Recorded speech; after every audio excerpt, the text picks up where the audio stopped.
Welcome to the Fortified Life podcast, where we learn how to develop a dependency on Jesus in the marketplace. From the boardroom to the bathroom, God is with you.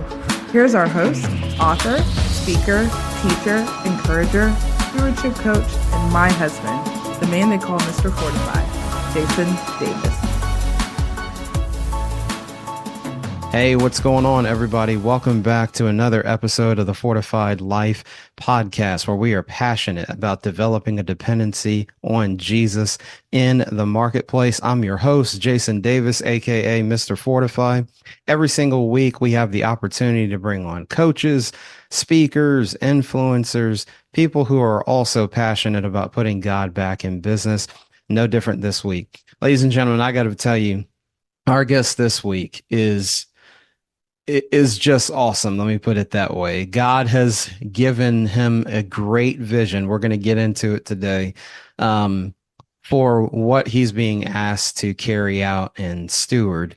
And so we have Brett Rademacher with us today to talk about the Shofar network. And so, ladies and gentlemen, welcome to the Fortified Life podcast, Brett Rademacher. Brett, it's great to have you. Thank you. Thank you for having me. I appreciate that. Brett, I think it's only fair that we tell the audience just the cool connection point that we have in Oz Hillman. Absolutely. So, have anybody, is your audience familiar with Oz at all? I'm sure Okay, some of them are. All right. Yeah. So, just a little bit real quick. So Oz is probably arguably the world leader in the faith and marketplace movement. He got mentored. A lot of people don't know this, but he went through what we call a Joseph crisis or a Joseph calling experience many, many years ago, prior to when I met him in the 90s, I think mid 90s. And he ended up being mentored through what God was calling him through by a guy by the name of Gunnar Olsen, who's in his late 80s now. And Gunnar wrote a book about his experience, but he was a Swedish businessman and very low self-esteem, did not think much of himself, but he had an experience where he in his heart, he wanted to be a business person. And this book, Business Unlimited, we actually got permission from Gunnar a few months ago to give away the book free. It's a PDF book. And I cannot encourage people enough to read it that are in the marketplace, that are business people, because what happened was, so Gunnar's praying and God starts showing up in his life, miracles, signs and wonders, answering prayers, prophetic words. And over this course, this book describes all these experiences that Gunnar's going through as it prepares him to be the founder of the International Christian Chamber of Commerce. That's gone on to impact kings, presidents, nations. But if you read his story, there's a couple things that, whether you've experienced this or not, if you have, this will really just deepen the power of what can happen just by being obedient, hearing God's voice, taking that step when you're fearful, you don't know, what's next. You don't understand, you're confused, you're overwhelmed, things aren't working. This book has it all, right? Could probably be a movie. And then just following that and keep following it. It's a fascinating book. And anyway, so Gunnar mentored Oz, and then Oz, this is a crazy story. So how I met Oz Hillman, and this is we have to be very careful about doing the small little things of obedience, because you have no idea where they're going to lead. Okay. So watch this. So I had this somebody anonymously, the end of 2000, sent me the book God at Work by Rich Marshall. Now there's a whole bunch of stories that come before that we'll just bypass. And so as I'm reading this book, I have this 3-week download matrix experience about this global network this Christian business global network that God's calling me to do. And he makes it known to me that 4 years earlier, this thought I had was him. And that thought was, this is 96 now that I had this thought, you're going to have a global marketing organization involving many people using cutting edge technology, which is hilarious in hindsight, because there was none of that I was doing. None of that, nothing. Okay. So and then there's a whole bunch of things that happen. So I'm reading this book by Rich Marshall, and it's about uh, business people in the marketplace and how they relate to pastors.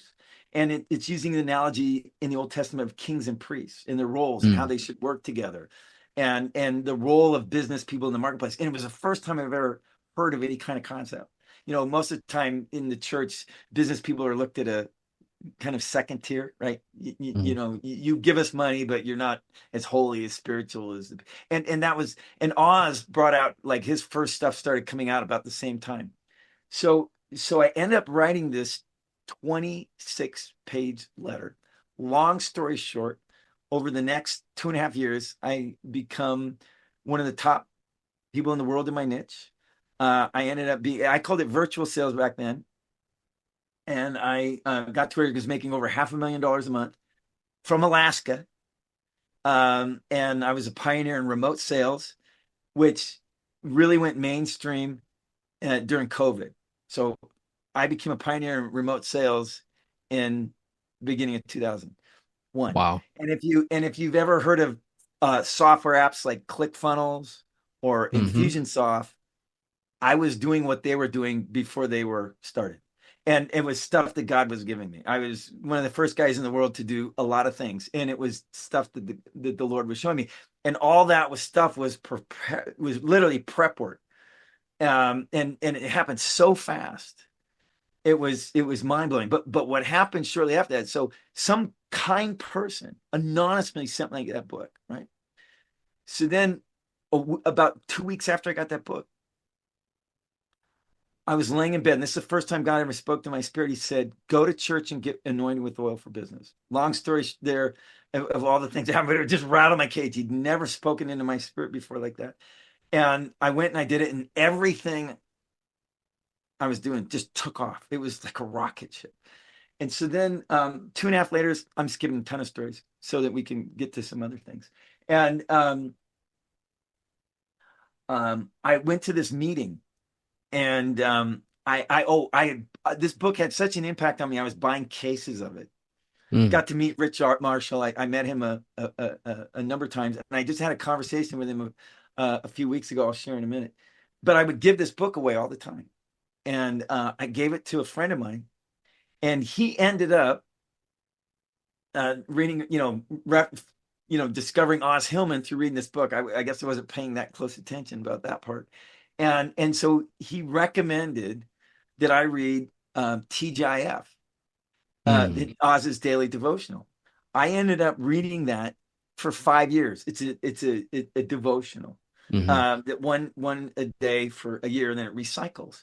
I read it for 5 years, and the season that God was taking me through in that time, it was a lifeline. And if I didn't read it for that day, it stayed into my inbox till I read it. So some days I might not read 3 or 4 days, but I'd stayed there, and I read every single one.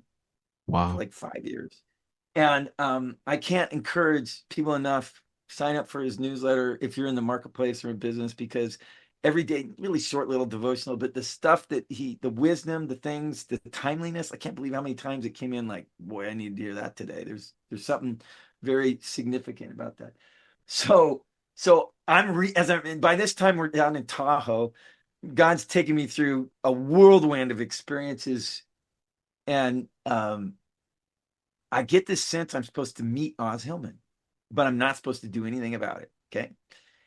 Well, the guy I gave the book to, Oz sends out an email that he needs a business manager. The guy I gave the book to that told me about Oz's TGIF becomes Oz's business manager. Oh, wow. Now, keep in mind, this all started with somebody sending me the book anonymously. So this guy goes to work for Oz, and then he ends up connecting Oz with me. I end up flying Oz out to Lake Tahoe when we're living out there. And so we meet, and he wrote about this in his book, Upside of Adversity. But he said to me when we first met, he said, because I'm going through my Joseph Pitt experience that I was prophetically given a word about. I mean, there's a bunch of stories. I talk about some of that in that video you walked out, but I want to get to this one because I think this is really important for people to hear. So he said, Brett, the reason you're going through this is you're in this business arena where it's in this stronghold of greed and deceit, and God is raising you up to stand up against that. Now, if you know anything about prophetic or words or things like that, the first word that's come out of your mouth is the same word that came out of mine. Ugh. It's like that. This is not what I want to hear. A lot of people get excited. I was like, oh my gosh, are you kidding me? I'm seriously, I'm that kind of guy. I'm not like going woo woo. I was like, oh, that does not sound easy. That does not sound fun. But it's really important and it's really powerful.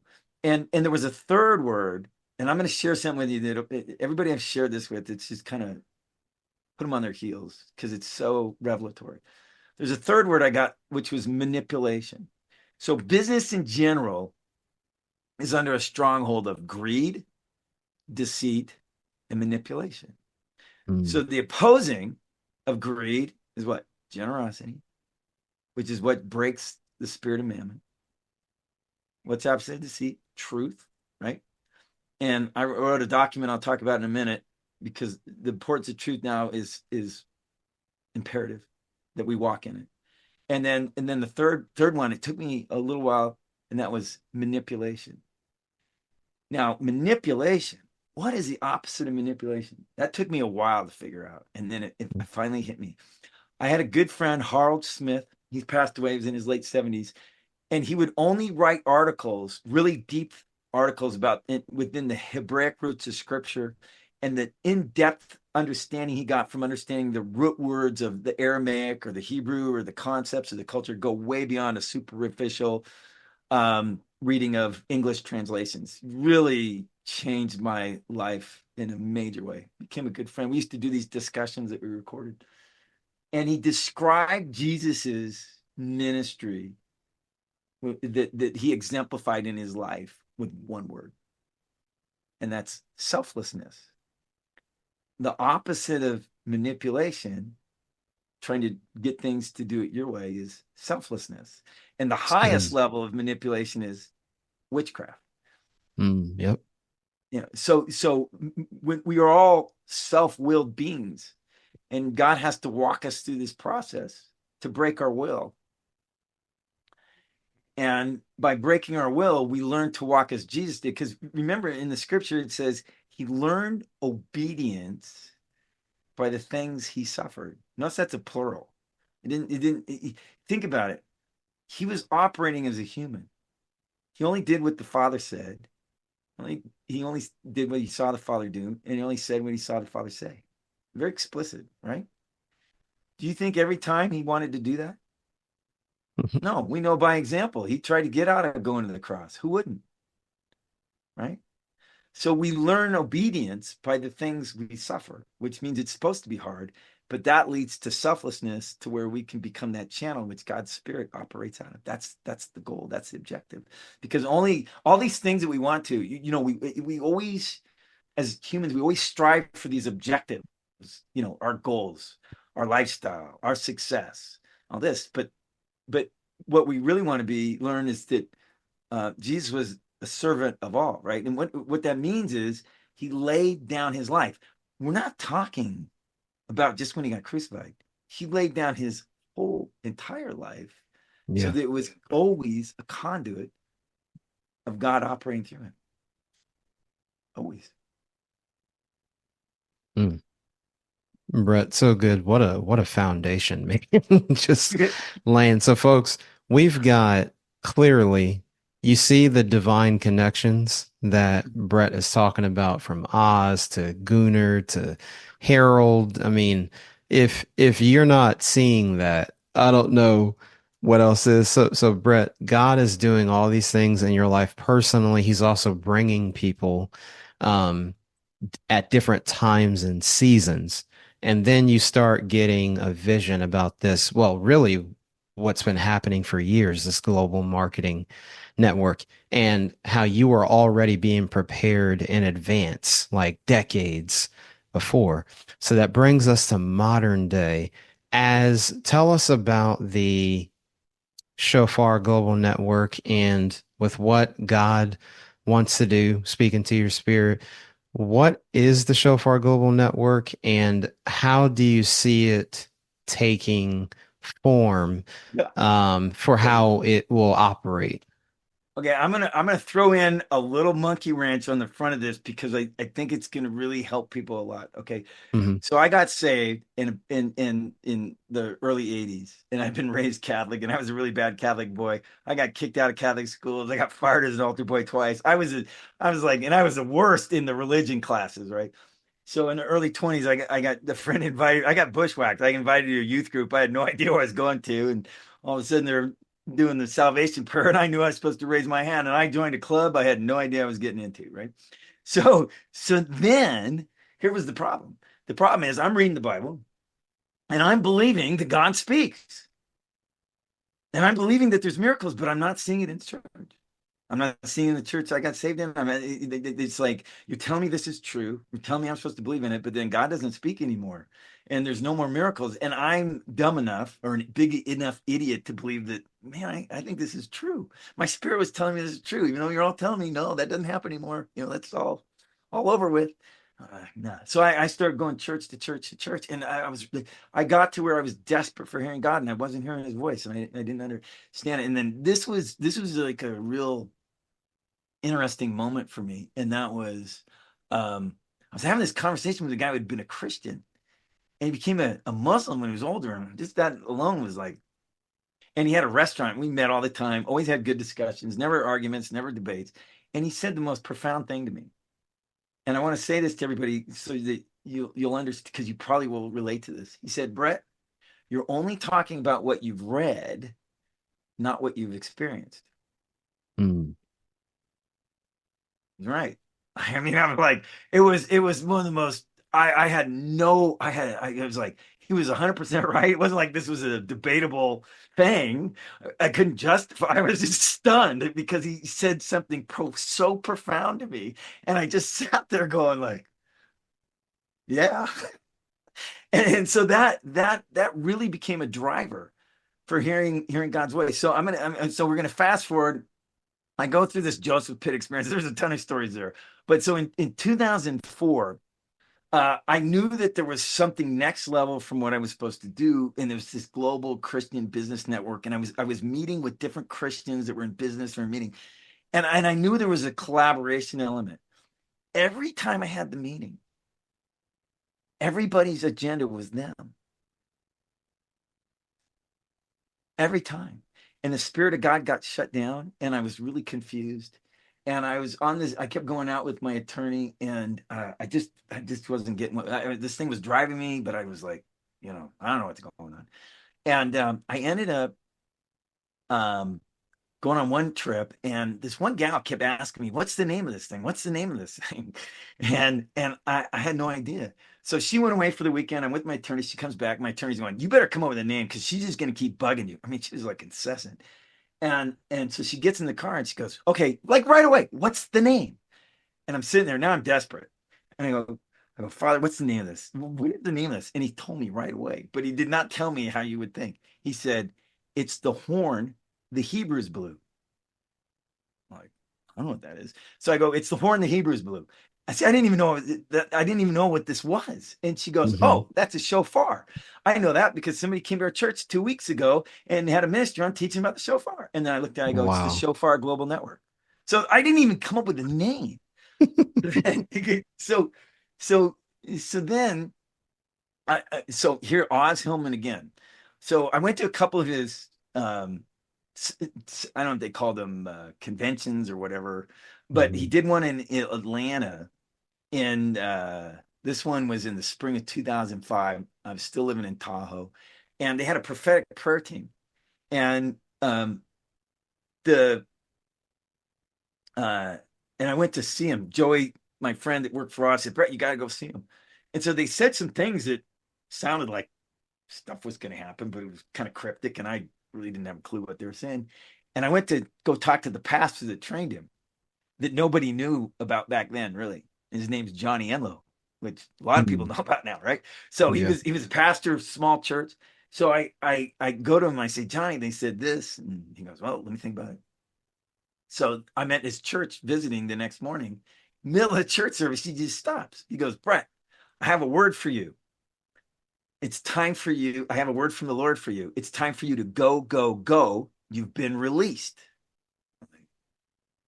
I don't know what that means. It's like I'm still like confused. Yeah, that was kind of what they were saying yesterday. So I go home. The only thing I do is I get a sense I'm supposed to visit a friend in Austin, very good friend. I go out there, we have a great weekend. Nothing significant happened. And with me, this happens all the time where the significant thing happens towards the very end. Mm. Like you wait around and stuff happens. You just stay there and then God shows up. I can't countless time. That's a clue. Hopefully that helps some people. So right as I'm leaving, he goes, Brett, I bought this book a number of years ago. I thought and read it and thought it was a bunch of hooey. God told me to buy it again, and I'm supposed to give it to you. And it was The Final Quest by Rick Joyner. So I read this book. Yeah. If you ever read it, it's a weird book. I mean, let's say it's just a series of dreams. It's like I couldn't stop reading it though. I'm like reading it, and I'm like can't get out of it. It's like Yeah. gripping my. I've Very never had a vivid. book, Yeah. right? Just grips your spirit. I'm like trying to. What is going on here? I was doing a weekly prayer meeting. I told everybody get a copy. So then I'm like, okay, what am I supposed to do now? Oh, well, then I felt like I was supposed to visit another friend out in Florida. So the night before I leave, I get this overwhelming feeling I'm supposed to go someplace else other than where I'm going. In addition, I have no idea. No idea. So I'm like going, okay, plane, drive, train. Well, let me look up train. So I looked up where the closest train station was. Fly in next day. So we start talking at dinner, and the book comes up. And my friend Joe, he goes, "Oh yeah, I used to live up there." And I'm like, "What?" And he says that, and I get him. I say, "Joe, I'm supposed to go up there." Kind of chuckles. And then we're talking, "Oh, my sister lives up there. She has a ministry. I know Rick Joyner." I go, "No, no, Joe, I'm supposed to go up there." And so this happens like 3 times where he adds a little more, and I get stronger. Joe, I'm supposed to go up there. And then he chuckles every time. And then he goes, and then I go, finally, I go, Joe, I'm supposed to go up there tomorrow morning by train. I know where the train station is. It's 85 miles away, Sebring, Florida. I need you to take me there. And he just goes, Brett, you're not going to believe this, but I've been telling my wife for the last couple of years, you were supposed to go up there, but I never said anything. I'm like, Wow. so the next morning, takes me on the train. I'm going up there. It only goes to Raleigh. It's an overnighter.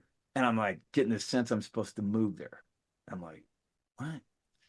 And I don't like the East Coast, by the way, for reference. So I too humid.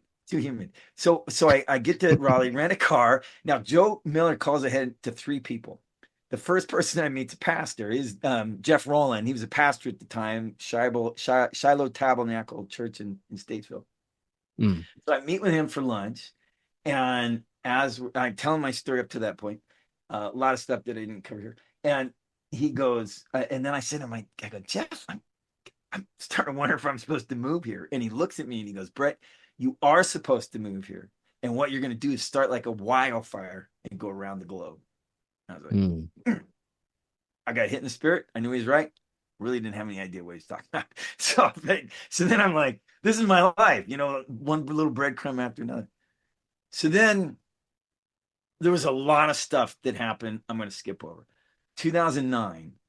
So that was 2005, right? So 4 years of I can't. Well, I ended up spending 2 weeks there. I had one supernatural event, divine connection, downloads, God encounters over a 2 week period in Miami Vice that I could just that alone I could cover like 4 or 5 hours. It was like crazy. And at the end of 2 weeks, I knew I was supposed to move there. I called up my wife.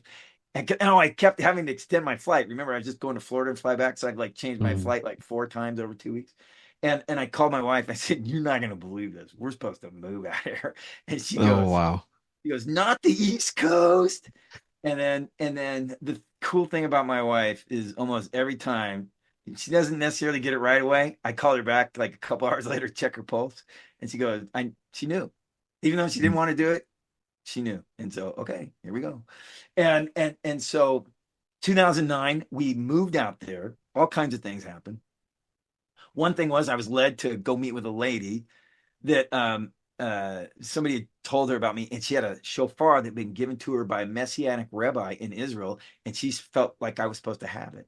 So when we went to get it, I felt like my daughter was supposed to sound it. And if you've ever sounded a shofar, you don't just hop on it and hit the notes, right? She gets 13 at the time. She gets it perfect. I mean, just nails it. And she Mm-hmm. looks at me, absolute stunned. And she goes, Dad, that wasn't me.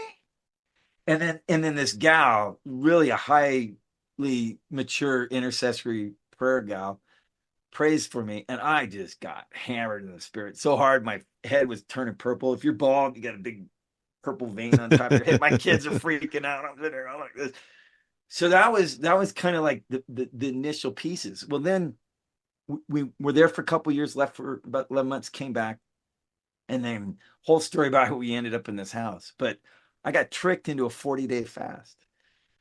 And after the end of the fast, I was led to go into my office, and this happened over a month and a half, and start writing. And I had no idea what I was doing. Like I was just like, okay, get in, right? And every day was different. Sometimes 5-6 hours a day, sometimes 12-14 hours a day. It didn't matter. With the time, I wasn't keeping track. I'd get lost in time. Sometimes there was a few times where it wasn't very much, 2 or 3 hours. I think I got a day off one time. One time I went in and I had like 10 minutes, but it's over a month and a half. And it ended up being 150 plus page document on 18 areas of mass deception going on in the world. Wow. And this is in 2009, and this is more relevant today than it was back then.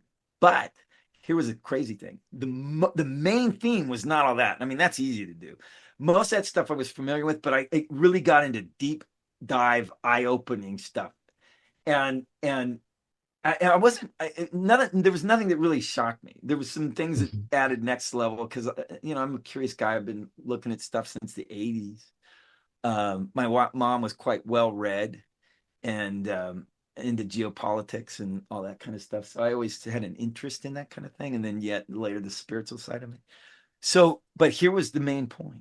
The main point was that when you look at 18 different areas of mass deception, you see that it's so pervasive, so all encompassing, that if you're not hearing God's voice clearly, you will not know the truth and you will not be able to walk in it. You absolutely have to be hearing his voice. And so when I finished up this document, I shared it with a good friend of mine. And after he read it, he came back to me and goes, Brett, there is no way you wrote this document. Only God. I'm like 100%. That's exactly what happened. I didn't write it. I got totally led to write it. Now there was a 13th section in there that was kind of like the game plan or the overview. And that was the other thing. I was not led to share that with anybody else for 9 months. Interesting. 9 months, birthing. I don't know why, but I was not led to share that with anybody else for 9 months. But there was a 13th section in there that I was kind of like the game plan. Here's what we're supposed to do. And I was led to pull it out because it wasn't time. And this is 2009. All right. 2009. So now I'm going to like fast forward to last year. Like we're like missing a whole bunch of stuff. So last year, September, we're in Coeur d'Alene. I'm sleeping in the middle of the night. I have a dream. And in the dream, my watch shows the guy that I just told you read that PDF and said, there's no way you wrote this. His name comes up on my watch and his phone number on my iWatch. And that was in the dream. And then in my spirit, not part of the dream, in my spirit, God said, it's time. Very, very direct, very strong. It's time. And I'm like, what does that mean? Like, I don't know what that means. So then the next month we felt led to move down to Meridian. So there's a gal we met in 2005. She's 90 now. Her name's Margaret. And she started giving me prophetic words in intercessory sight about God, what God was calling me to do when I first came to visit Moravian Falls. And she's been doing that for years. Now we were disconnected for a little bit. God gave me a break and just because this for 12 years it was on me 24 hours a day, 7 days a week, and it wore me out. It was just on me all the time. And he gave me a break for a while, and then I kind of like just let it go because like it was so overwhelming and massive I couldn't even comprehend it. So then in the beginning of this year, she sends me an email and she goes, Brett, God's assigned me as your intercessor for the entire year.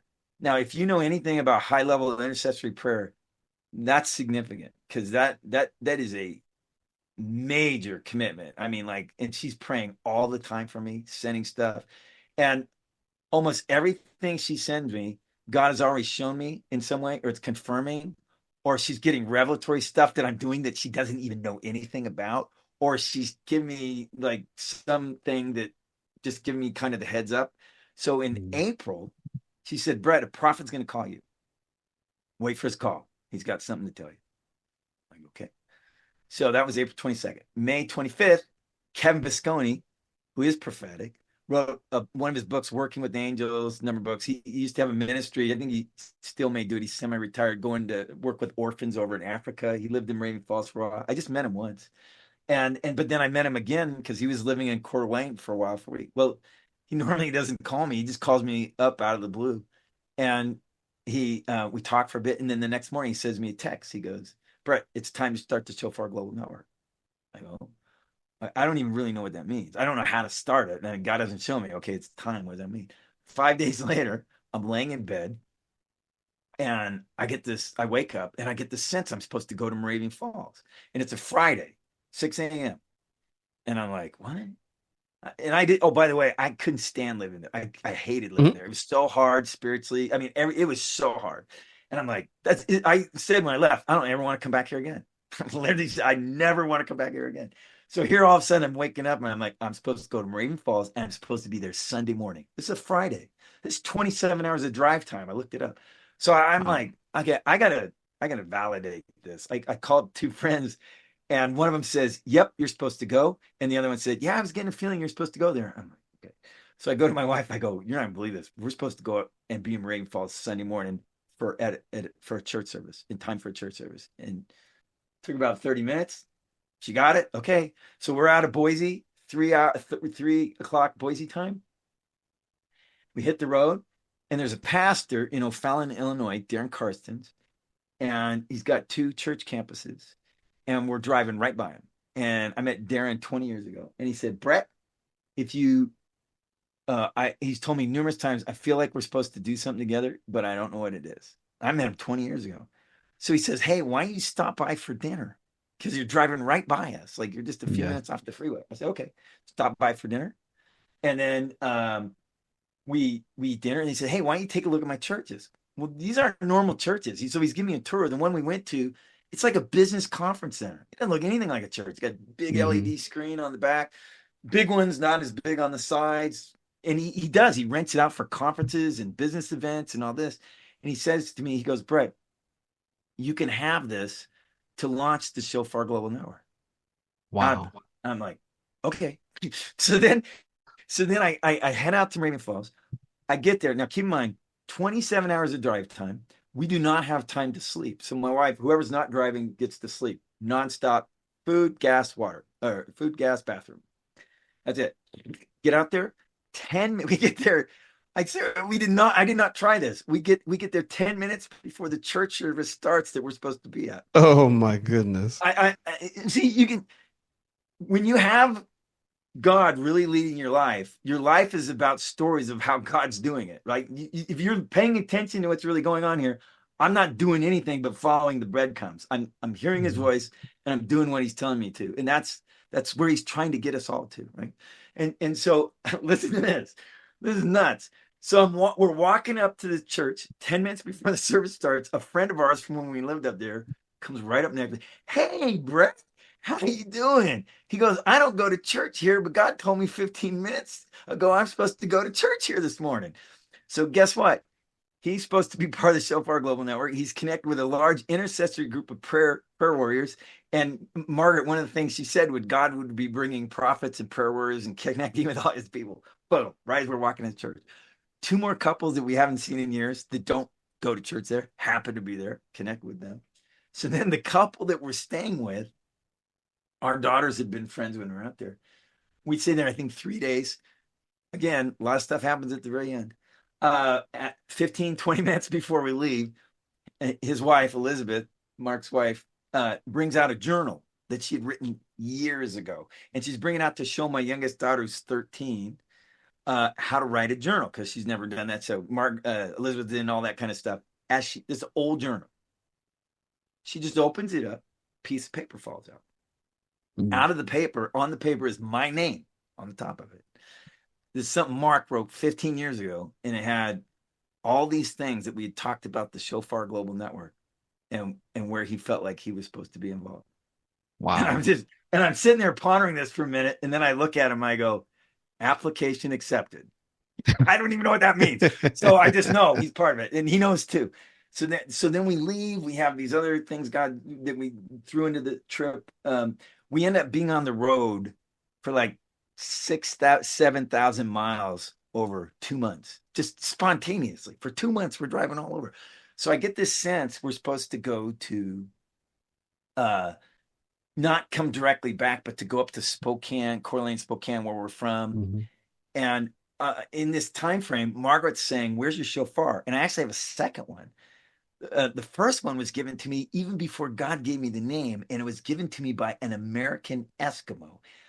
Wow. I don't even think he told me it was a shofar. He didn't. He just said, "I feel like I'm supposed to give this to you." So I got a Native American Eskimo give me a shofar.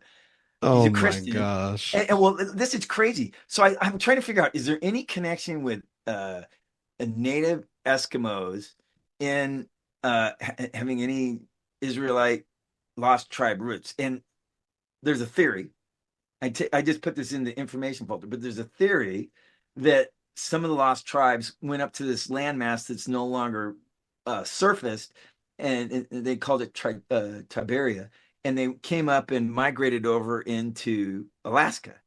But I'm saying, Mm. why would a Christian guy who's a Native American Eskimo give me a shofar? Like, and I mean, he didn't even, he just gave it to me. So I'm like, okay, there's got to be something to that. Well, let me give you a clue.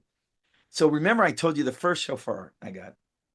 So right after that, we had some time to kill because we were waiting for this cabin to Mhm. open up. And we went down to Myrtle Beach to visit a friend of ours. She was a hotel manager. So she said, "Hey, come on down. You can stay for free for a couple of days, kill some time." I said, "Oh, yeah, we'll do that." So we go down, and they had this tourist area, and then this little Western store in the area. And in the store was a bookcase. And I'm walking by the bookcase, and I just like, she made almost stop me and turn my head. And there's a book down at the bottom, and I feel drawn to it. And it's kind of bumpy texture on the cover and bronze looking text. And the title's Out of the Flame by James Adair. He lived with the Cherokee Indians during the 1700s. And the book's also known as The 23 Arguments Why the Cherokees Are Jews. And even it's a Mm. very technical, scholarly book. It's not an easy read. And but even their name for God back then in the 1700s was Yahweh. Wow. Yeah, exactly. And then there's a whole bunch of other things that happen off that. So getting back to, so I'm driving back, and Margaret says, "Where are your shofar?" She didn't know I have two of them. She goes, "Where's your shofar?" And I said, "Well, it's in storage in Coeur d'Alene." She goes, and here I'm getting a sense we're supposed to go back to Coeur d'Alene. She goes, "It's very important you get that. You're supposed to have it with you, and both of them." So we picked up, get the shofars. So then we visit some family there, and then there's this gal, Carla Reed. Every time Carla Reed comes in my life, something significant happened. This has happened since 2005, since I first met her. I will not go over those stories there. I feel like I'm supposed to meet her. I haven't seen her in a long time. We go and meet her, spend 5 hours talking with her in her apartment. Nothing happens Wow. except the very end. Always the very end. She goes, "Oh, Brett, I feel like you're supposed to go to Living Waters Ranch." As soon as she said that, I got hit in the spirit. I go, "Yeah, I am. Where is it?" She goes, "It's in Chalice, Idaho." And so she goes, "I'll call ahead, and there's some other people you're supposed to meet." So she calls ahead, and then I go down there, total divine connection. And the crazy thing is, it's a business conference retreat center in the middle of the high Idaho desert, but it's a retreat oasis with grass and Mm. creek and all that. And they do all these conferences. They bring Christians in and do these conferences. Well, 30 years ago, God told Christopher James to build it, and it was to be a refuge. Well, two of the key words, there's three key words I'm going to throw out there, and these will be breadcrumbs for people who are listening to this. There's three key words that people the God kept giving me: cities of refuge, self-sustained communities, and the word frequency. frequency as in how it relates to water, food, health, soil, spiritual warfare, hearing God's voice, physical, mental protection, a whole bunch of things. And he took me on this whole journey of all these business trips, getting these pieces over a number of years, but they kept falling apart. And or I'd have to pull the plug because there was something wrong, like ethical or, business operations or whatever. And this happened countless times. And finally I was whining, and I was out in the backyard of a place we were at in Marine Falls. And I was like, why do you keep having me going to these different projects and then they fall apart? I have to pull the plug. And it was one of the few times where he just spoke into my spirit right there. And he said something in my spirit. And he said, I've been having you go into the enemy's camp for the last 12 years to get the different things you'll need for the Shofar Global Network. And that was 2010. So wow. Yeah, I know. I was like, I went like this. I literally went, oh, okay, that makes sense. I went from, I'm literally ranting. I'm like, why? I'm not, why do you keep, I'm outside. Why? And then he says that, and I literally went passive, and I just went, oh, like an idiot. Like, oh, okay. Obviously I wasn't paying attention. So then we go down, meet him, and then we get back to Meridian, and there's this gal that's a prophetic gal, Mary Crowley, and we met her out in Raven Falls in 2006 when Neil Blake did this tent meeting where they had over 70 speakers come in from around the world, Israel, France, Australia, United States, to speak on the Hebraic roots of Christianity.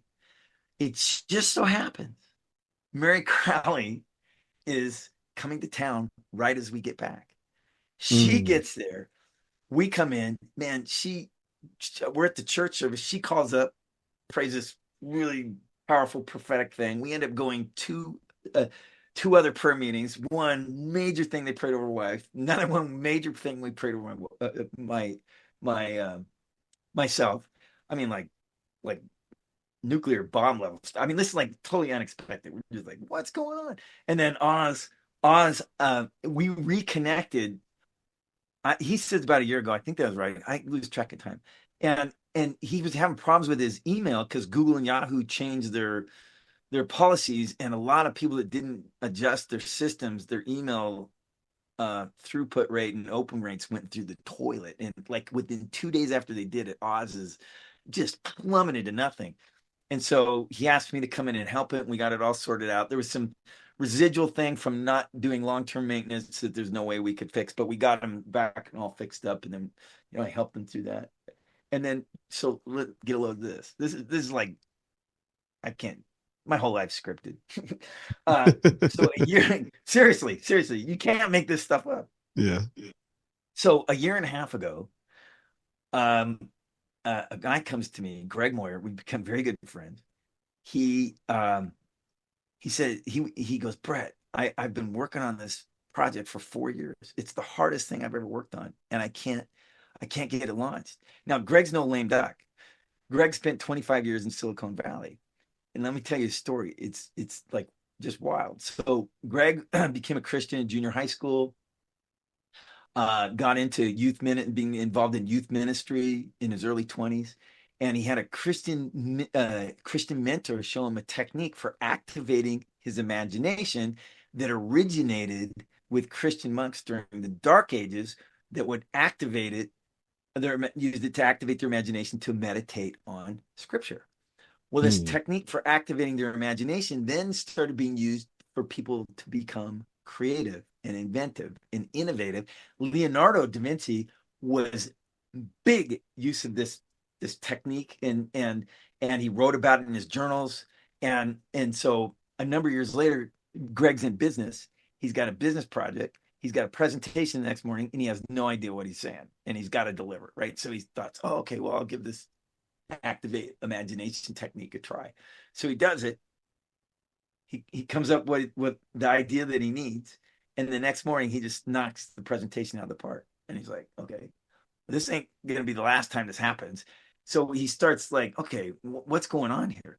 Well, he ends up studying all these greater creators and inventors and innovators throughout history. And what he ends up finding out, like, for example, Steve Jobs was a Mm-hmm. huge fan of Leonardo da Vinci. So Ah. Greg finds out that there's this framework that they're all using, and it has 7 parts, and they're all using this framework, and they're writing about in their notes. And so Greg identifies the 7 part framework, and then in his industry comes up with 9 inventions of his own, 10 innovations, and it's in the multimedia presentation stuff, 10 innovations for his industry. And then he started working with billion-dollar companies, and this framework, he started applying it in some consulting roles, generated over $5.5 billion in revenue. So Whoa. yeah. And he goes, as he's explaining this to me, so I understand what he's talking about, it blew me away. I go, Greg, this is exactly what God walked me through when I became a pioneer in remote sales, built my software system, and became one of the top people in the world in my niche. This is exactly what God walked me through. I had no idea it was a framework, and I had no idea you could duplicate it. I said, I am all in. I know without a shadow of doubt I'm supposed to help you. So we started building this thing out. We built this out, and when we started, it was built on a secular perspective, because that's how he'd always operated. From, even though he's a Christian, he was dealing in the secular arena. And Right. and I knew there was something more, because God had given me revelatory insight. It wasn't just the natural framework. And so this whole framework's based on how your brain's naturally wired. But here's the kicker, because this is really powerful, and I want people to understand this, is that Greg shows through his research, creativity and innovation has gone in the toilet over the last Yeah. 30 years. And he shows by studies. He also shows that traditional business creativity doesn't work at all. It's like a complete joke. But the number one soft skill that CEOs absolutely cherish, literally, in the people that, the upper tiers of their company, is creativity, because creativity leads to inventiveness and innovation, which leads to revenue, which drives profits, which creates market share. So it's like the most important thing they need, and yet they don't have it. It's going, and AI is going to only make it worse, right? So Mm-hmm. there's this massive opportunity. So I sent this program. I say, Oz, can you go through this? And Oz went through the program, and he goes, you need to have a stained glass version. I'm like, stained glass version? What's that? He goes, well, Christian version. I go, well, I don't want to just slap Bible verses on something, like, okay, that's trite. So I Yeah. said to Greg, I said, hey, Oz said this. And Greg says, oh, yeah, I can validate everything with scripture here. Everything. I'm like, really? And then I got to talking to Greg about this. I said, there's a higher level to this. I go, if you look at Daniel in the Old Testament, and you look at Mm-hmm. Joseph in the Old Testament, they had revelatory insight that helped them solve a problem that was disturbing the king, i.e., a dream that they didn't understand. And Mm-hmm. because they had revelatory insight, they had influence over a nation by being still a servant, but by having the credibility of understanding that only God could give, right? Yeah. And I said, imagine if we take this framework, and then we also layer on that revelatory insight where people are hearing God's voice, so they could go into the open marketplace and be advisors like Joseph and Daniel. And you could take something that's substantial, that works at the highest level of business. It's proven. You got the research. It's verified by science, all this stuff. And you don't have to come and go, I'm prophetic. Oh, I'm a prayer warrior. You can literally go like, hey, this is it. And then through God's revelation, you can give revelatory insight that opens the door to influence. How do you know that? Where'd you get that idea? Well, God gave it to me. What? How did you can't do this? It's impossible. Check it out. See what I'm saying? And this can be done in the secular region or the Christian region. Now here's the step above that. The first Element conference I went to. You see how Oz keeps popping up in my life? He Pay does attention to keep popping up. clues. Okay, so watch this one, right? So that's why he was the first person to do that meeting with. He was the only person, right? So he invites me to this. He invited me to this conference in Minneapolis in the fall of 2004, and they had this firecracker of a lady, Linda Rios Brooke, and she had red hair, think it was dyed extra, but like, I mean, like fire red, and her personality was firecracker. And she was a manager of 3 secular TV stations. And she said she got razzed by that all the time. Here she's a Christian, but she's managing secular TV stations. But she said, where does God want us in the marketplace? He wants us in those dark places. That's where he wants us. He doesn't want us hiding in, safe, easy church wall buildings, right? If we're in the marketplace, we go where he sends us to. And she said a couple things that are really profound. Okay. And I want people to get this. So we all hear things like, oh, the wealth of the wicked is going to be transferred to the righteous, right? And in the typical context of that scenario, you got a bunch of people that don't have a clue what's going on. Go, like the bag of gold is going to drop on your front doorstep. Yep, there you go. Wealth of wicked transfer. She said that's not how it's going to happen. She said the way it's going to happen is because the kingdom people that are walking in the spirit are going to have what the world wants, and they're willing to transfer, buy, pay, acquire through wealth, their money, their resources to get it. That's how the transfer will happen.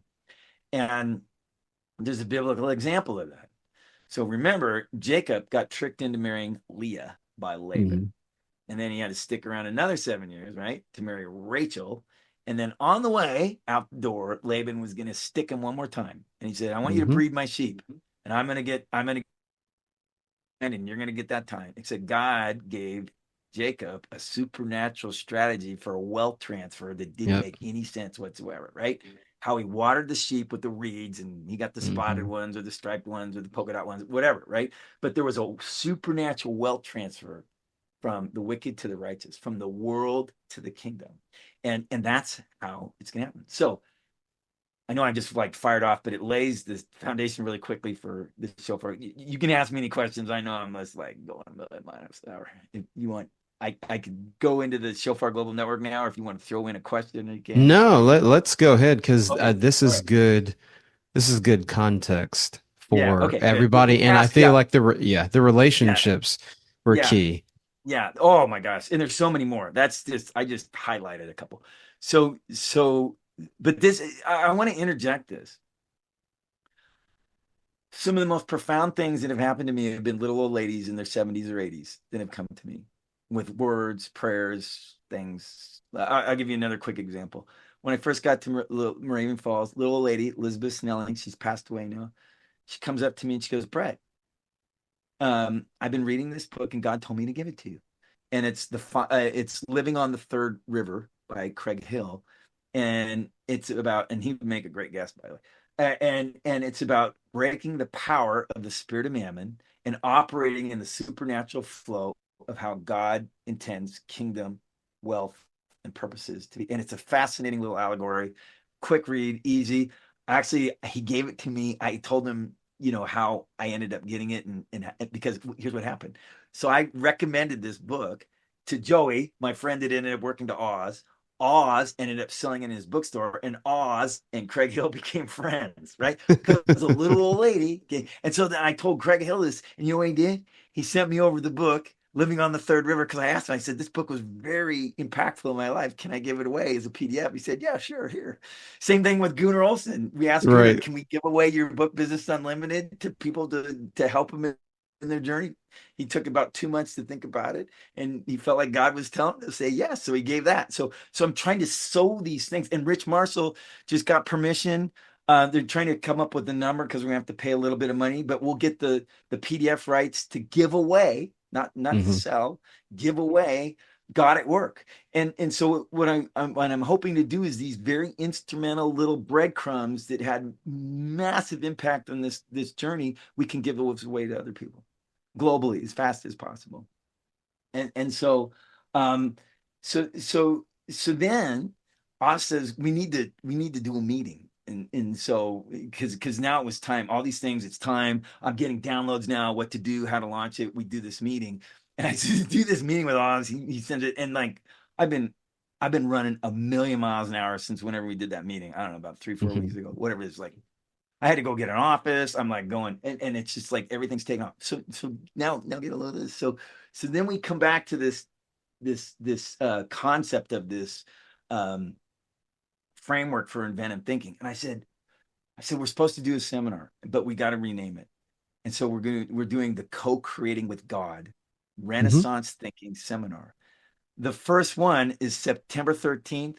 People can watch it live online. They can come there at Darren's church in O'Fallon, because that's where we're doing it out of Darren's church. He's so excited to do that. And then if people can buy the recorded videos, right? Mm. And we're only doing it for $40. They can show up, $40 online, for which is a fraction of what he charges in the corporate world. And then if they want to buy the recorded videos edited through get them about 3 weeks later, $60. That's it. Like, this is Wow. like a tenth of what they would normally charge in corporate America. So so we're launching that, and here's the reason why. One of the key mandates for the Shofar Global Network is, and there's a number of them, but one of the key mandates is to get a global network of like-minded, spirit-led believers that are operating in a revelatory capacity of being creative, inventive, and innovative, so they come up with the ideas that allow for kingdom purpose wealth to be generated, however the Lord's leading them, and then also as a wealth transfer, because I believe we have a period where things are going to shift and get wonky, and assets, resources, whatever, are going to have to be shifted when things start getting dark. But there's Mm. going to be a season where there's things that God will give us that the world will want and they will pay for. And there will be a major wealth transfer for kingdom purposes. Now, and the people that have gone and the people that will be prepared for this, and I talk to them every day, will be the ones that have been through the grinder, and they know Mm. exactly why, and they know exactly their assignment, and they know exactly they're supposed to be connected with other people that have their piece of the pie. And let me tell you how crazy this is. Okay. So when you go through, I have this document. It's an over. It gets into food, water, everything, but it's called to create a global network of like-minded, spirit-led believers, because of the turbulent times that are ahead, and getting. And Hmm. now, I'm not a prepper. I'm not an alarmist. Y2K. I asked my wife, "Do you think we ought to do anything?" We didn't even buy an extra gallon of water, but there's things that this is why it's so important to hear God's voice, because He might tell you don't do anything. A city of refuge might be, it's a place where you go where it's filled with spirit-led, godly people that you need to be part of that community, right? Hmm. Self-sustaining community might be a community that the entire community is connected in such a way they can support things when things go crazy. It's not about going into some prepper community where you're all loaded with arms and Yeah. hey, we're ready for the zombies. That's insane. Right. Okay, Right. that's the last place you want to be. God may be. I was talking to a guy the other day. I won't get into specifics, but he is literally working on the kind of architecture that involves global control of the financial system, cashless society stuff, tip of the spear stuff. And I said, you know where this is heading, right? He goes, yeah, absolutely. He goes, I really have mixed feelings about it. I said, no, you shouldn't. I go, this is happening whether you're part of it or not. Hmm. You understand that, right? Yeah. I said, so let me ask you this: if it's going to happen, would you rather be on the inside or the outside? He goes, inside. I said, exactly. So you have to understand that he's going to have us in places we might not even imagine, but we have to be listening to his spirit, not the media, not all these empty, dead spirit voices, not Hmm. your own fears. And this is why it's so important we're in a place of truly listening and trusting his voice. That was the importance of that document. So we want this seminar to be the catalyst, and then there's going to be an advanced training course for people who want to mastery. But then the third part is a certification, so people can go out into the marketplace and be advising these companies that have these resources already, and they just need that idea, that innovation. And God's going to lead people's hearts. He's going to lead projects. Some of those projects are going to come back to us, but let me give you like how nuts this is.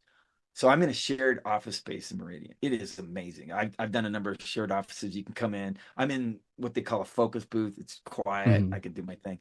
Yesterday, I'm sitting up there, and this guy that we kind of chatted briefly, he sits down. He goes, "Man, you sure are working a lot. You're working hard, man. I'd love to have a guy like working for me like you." And I said, "You couldn't afford me." I was just joking, yeah. And so we start talking.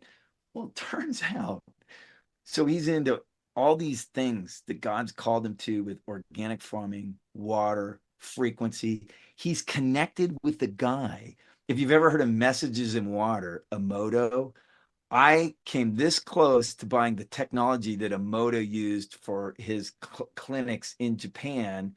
And it was for frequency, put in water that raised the frequency vibration of the water, because it's very important, because the water we drink nowadays is dead. And a Mm. big part of hearing God's voice is operationally having your body operate on the frequencies that God intended by the food in the water. Living water is a real thing. It's not just a spiritual thing. Live foods have it, but there's a whole bunch of things that God, and that's why I said frequency is a huge deal. So this guy literally is connected with this guy that used to be a modus and so we're talking, and I'm sharing with all these things that God's showing me. This guy's jaw is on the floor. He goes, "We're supposed to be working together." He goes, "You're supposed to help me." And I said, and I got right away. I said, "Not only am I supposed to do that, there's things God has given me that I'm supposed to show you to do, so that we get it done here, and then we can take it to the world." And Mm. he's just like, he goes, "I know." Like, he just walks up and starts having a conversation with me. That's my life. That's my life. So, Wow. yeah, wow. That, like, every day, I never know. So the point of the Shofar Global Network is, like, when people watch that video with Oz, I can't tell you how many people they've watched that video interview, the first one I did with them, and they come back, and one of the first things they say is, "I know I'm supposed to be part of this. I'm just not sure yet how or why."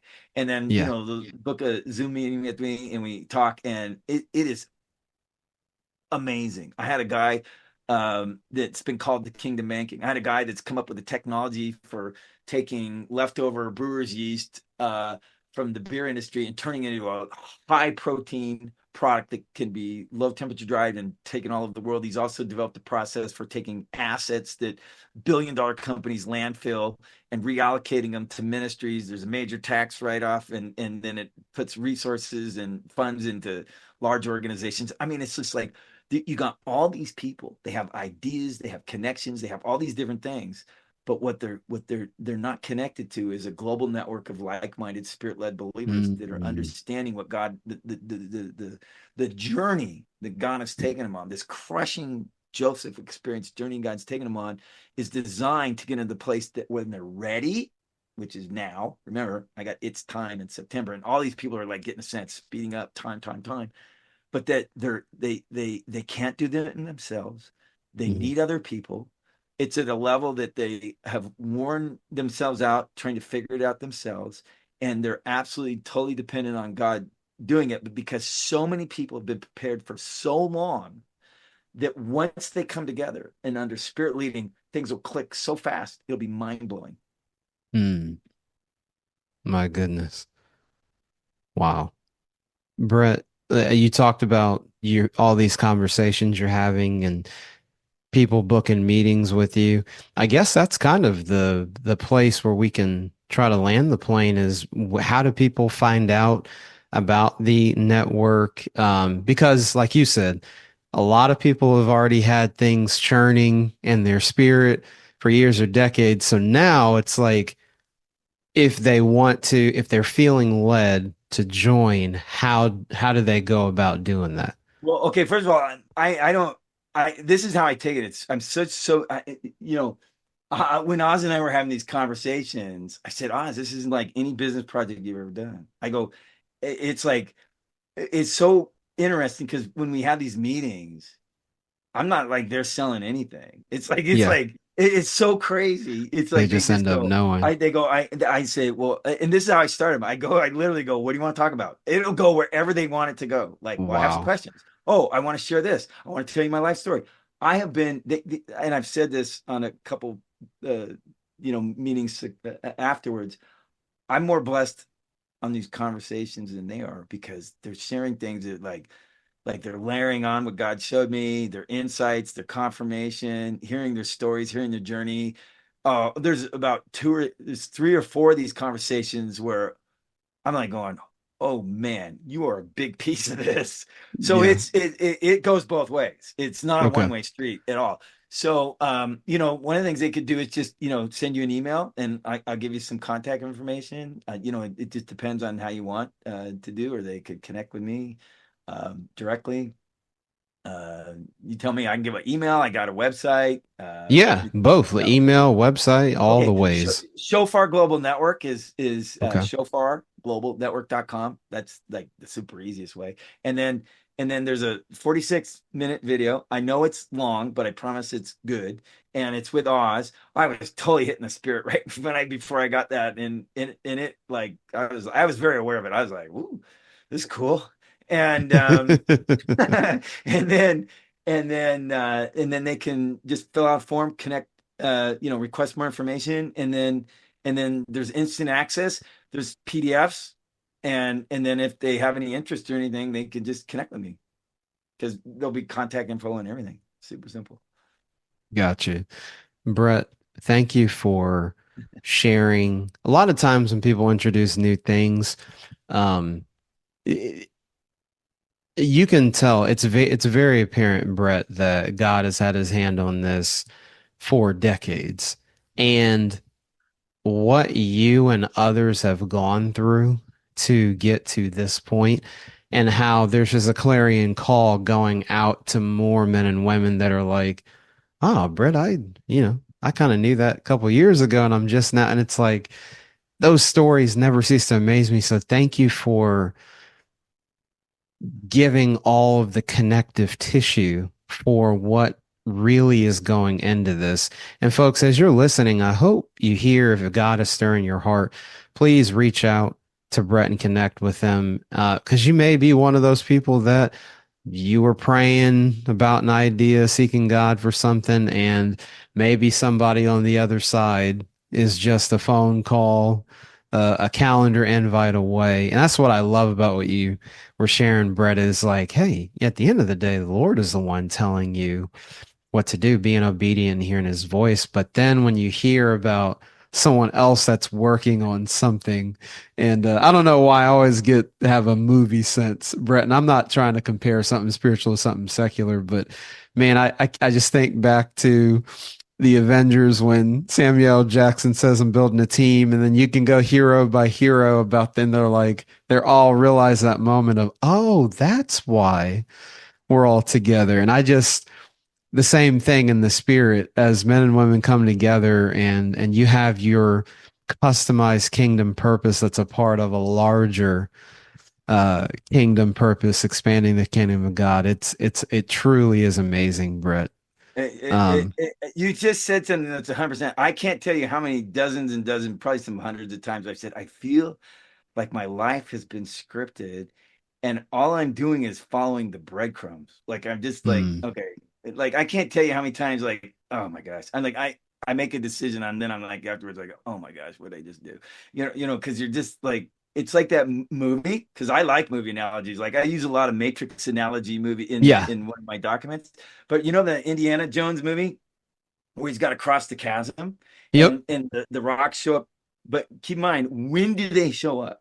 Only after he's committed his way. Exactly. Yep. Only after he's made that decision.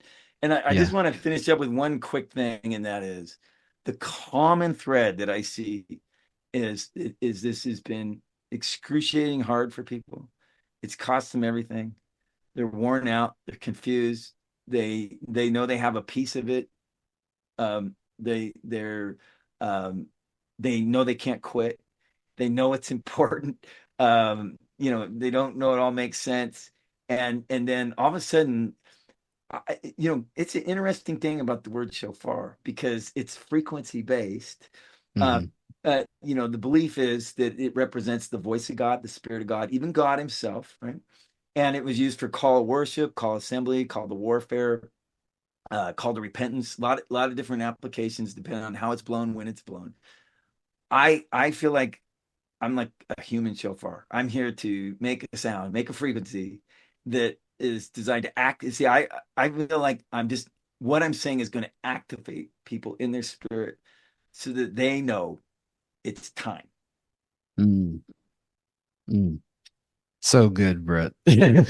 Well, ladies and gentlemen, I could talk to Brett another 3 hours on this, but we got to let him go. He's got some more divine connections to continue making. He certainly has made one with us, Brett. And so shout out Oz. If you're listening to this, you get a hold of it. Once again, Kingdom Connection. So thank you, God, for bringing Oz and Brett and many of the other folks together, because we're all connected in the spirit. Amen. Well, folks, that's all we have time for on the show. We'll have all of Brett's information in the show notes at fortifiedlifepodcast.com. So we'll have the Shofar Global Network website, Brett's email, so you will know exactly how to get in touch with him and meet with him. And you never know what frequency will be blowing when you sit down and have a conversation with him. Well, folks, you know how we end things. Don't compartmentalize your faith in the marketplace. And from the boardroom to the bathroom, God is with you. We'll see you next time on the Fortified Life podcast.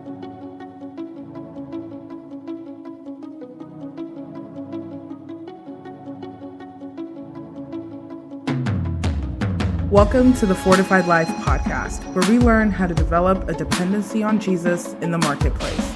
From the boardroom to the bathroom, God is with you. Here's our host, author, speaker, teacher, encourager, stewardship coach, and my husband, the man they call Mr. Fortified, Jason Davis.